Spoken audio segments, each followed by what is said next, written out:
ভারতীয় রেনেসাঁর জনক এবং সমাজ সংস্কারক রাজা রামমোহন রায়ের জন্মদিন আজ।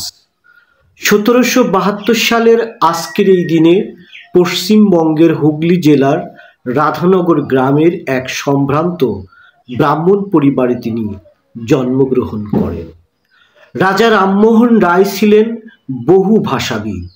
বাংলা, সংস্কৃত, ফার্সি, উর্দু ভাষার পণ্ডিত তিনি। পাশাপাশি ইংরেজি, গ্রিক এবং ল্যাটিন ভাষাতেও ছিলেন সমানভাবে দক্ষ।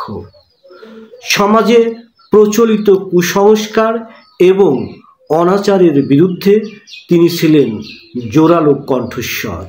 বিশেষ করে সতীদাহ প্রথা বিলোপে তিনি অসামান্য অবদান রেখেছেন।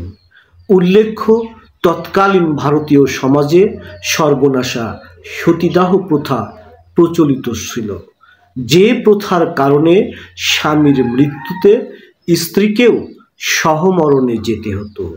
অর্থাৎ একই চিতায় স্ত্রী এবং স্বামীকে ভস্মীভূত করা হতো। কিন্তু 1829 সালে লর্ড বেথিনির সহযোগিতায় এই প্রথা চিরতরে নিষিদ্ধ করা হয়। শিক্ষা বিস্তারেও রাজা রামমোহন রায় অসামান্য অবদান রেখেছেন। তিনি ছিলেন নারী শিক্ষা এবং পশ্চিমা শিক্ষার পৃষ্ঠপোষক। 1817 সালে ডেভিড হেয়ারের সহযোগিতায় তিনি কলকাতা হিন্দু কলেজ প্রতিষ্ঠা করেন।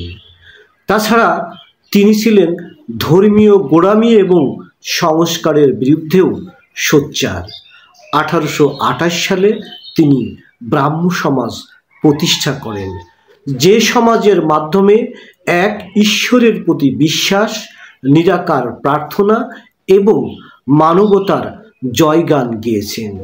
সাফল্যের স্বীকৃতি হিসেবে মুঘল সম্রাট দ্বিতীয় আকবর তাকে রাজা উপাধিতে ভূষিত করেন। আজকের এই বিশেষ দিনে আমি শ্রদ্ধার সাথে রাজা রামমোহন রায়কে স্মরণ করছি। শুভ জন্মদিন।